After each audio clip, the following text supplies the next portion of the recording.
নমস্কার বন্ধুরা, সুজাতার ঘর সংসার চ্যানেল থেকে আমি সুজাতা। বন্ধুরা, আমাদের বাংলা সমাজটা দিনের পর দিন নোংরা হয়ে যাচ্ছে। আমাদের সুস্থ সমাজ যারা গড়ে তোলে কারা বন্ধুরা? টিচাররা। মূল দায়িত্ব যাদের, টিচারদের। তাদের কাছে কি আমাদের বাচ্চারা ঠিক শিক্ষা পাচ্ছে? তোমরা তো জানো, যারা যোগ্য টিচার তারা কিন্তু চাকরি পায় না, যারা অযোগ্য টিচার তারা ঘুষ দিয়ে চাকরি পায়। যার জন্য আমি বললাম, আমাদের বাচ্চারা কি ঠিক শিক্ষাটা পাচ্ছে? বন্ধুরা, স্কুলের টিচারের থেকে প্রাইভেট যারা টিচারি করে তাদের দায়িত্ব অনেক বেশি। সেরকমই একটা প্রাইভেট টিচারের কিছু মধুর ভাষা তোমাদেরকে আমি শোনাচ্ছি, তোমরা একটু শোনো। হ্যাঁ, আজকে তুই বাধ্য করলি। তোর হরে কৃষ্ণ তোর গোষ্ঠীর ড্যাশে ঢুকিয়ে দেবো, বুঝেছিস? তোর হরে কৃষ্ণ তোর গোষ্ঠীর গাতে ঢোকাবো, বুঝেছিস? আবার আমাকে নিয়ে বলতে এসেছিস?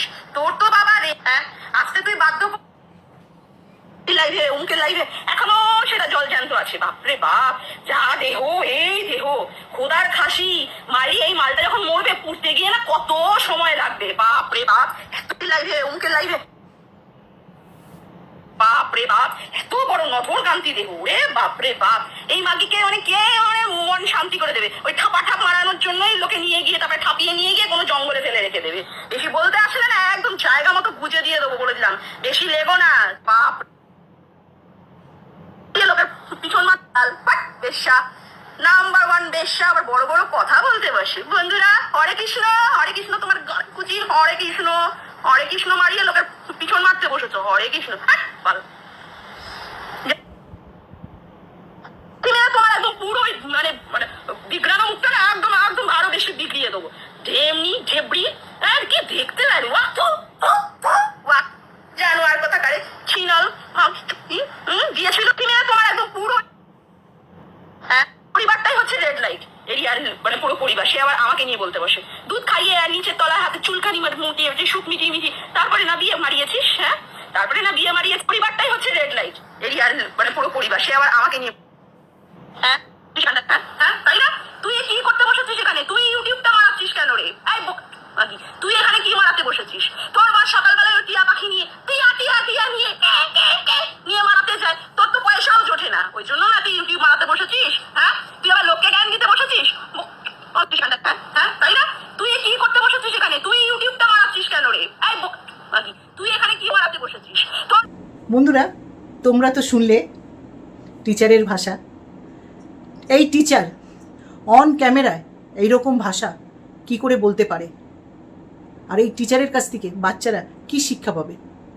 যার জন্য আমি বললাম, আমাদের বাংলা সমাজটা দিনের পর দিন নোংরা হয়ে যাচ্ছে। আমি জানি না কোন বাড়ির গার্জিয়ানরা এরকম টিচারের কাছে বাচ্চাকে পাঠায় শিক্ষা নিতে, যার নিজের কোনো শিক্ষা নেই। আচ্ছা বন্ধুরা, তোমরা বলো তো, এরকম মুখের ভাষা কোন জায়গায় মানুষরা বের করে? কোনো ভদ্রবাড়ির মেয়ে বা কোনো ভদ্রবাড়ির বউ এইরকম মুখের ভাষা বের করতে পারবে? আমার তো মনে হয় না। গালিগালাজ কম বেশি আমরা সবাই জানি, কিন্তু বন্ধুরা আমরা মুখে আনতে পারবো না। আমরা সেই শিক্ষায় বড় হইনি। বন্ধুরা, এই ভাষাগুলো কোথায় শোনা যায়? এক হচ্ছে বস্তি এরিয়ায় শোনা যায়, আর এক হচ্ছে নিশিত পল্লী পতিতালয়ে শোনা যায়।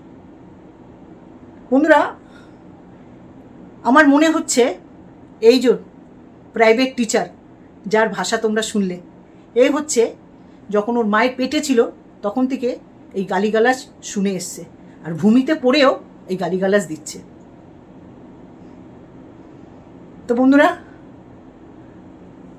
এইরকম যদি সমাজের টিচার থাকে তাহলে সমাজ তো অসাতলেই যাবে, বিশেষ করে বাংলাটা। এই টিচারের আবার চ্যানেল আছে। যার কোনো শিক্ষা নেই, যার কোনো ভালো পরিবেশ নেই, সে আবার টিচারই করে। তা আমি হাত জোর করে অনুরোধ করব, এই ধরনের টিচারদের আগে ভালোভাবে জানো, চেনো, তারপরে তোমাদের বাচ্চাদেরকে পাঠিও। নাহলে তোমাদের বাচ্চারা এই ধরনের টিচারদের কাছ থেকে শিক্ষা পেয়ে বাবা মাকেও গালি দেবে, বাবা মাকে ধরেও মারবে, কারণ এর কোনো শিক্ষা নেই। তো চলো বন্ধুরা, অনেকটা বলে ফেললাম। আমাদের চোখ কান সব খুলে রাখতে হবে। যদি আমরা ঠিক মানুষকে চুজ করি তাহলে আমাদের বাংলা সমাজটা সুন্দরভাবে চলবে। যদি আমরা ভুল মানুষকে চুজ করি তাহলে আমাদের বাংলা সমাজটা অসাতলে যাবে। তো যদি আমার কথাগুলো তোমাদের ভালো লাগে বন্ধুরা, অতি অবশ্যই আমাকে কমেন্ট করে বলো, হ্যাঁ সুজাতা বা সুজাতা দিদি তুমি ঠিক বলেছো। বন্ধুরা, তোমাদের কাছে আমি আর একটা প্রশ্ন তুলে ধরছি। এই যে টিচার মহিলা কোথাকার হতে পারে, তোমরা একটু আমাকে কমেন্ট করে জানিও। তো বন্ধুরা, এখানে রাখছি। তোমরা সুস্থ থেকো, ভালো থেকো। হরে কৃষ্ণ, জয় গুরু। আমি জোরে বলবো, হরে কৃষ্ণ, জয় গুরু। বাই বন্ধুরা।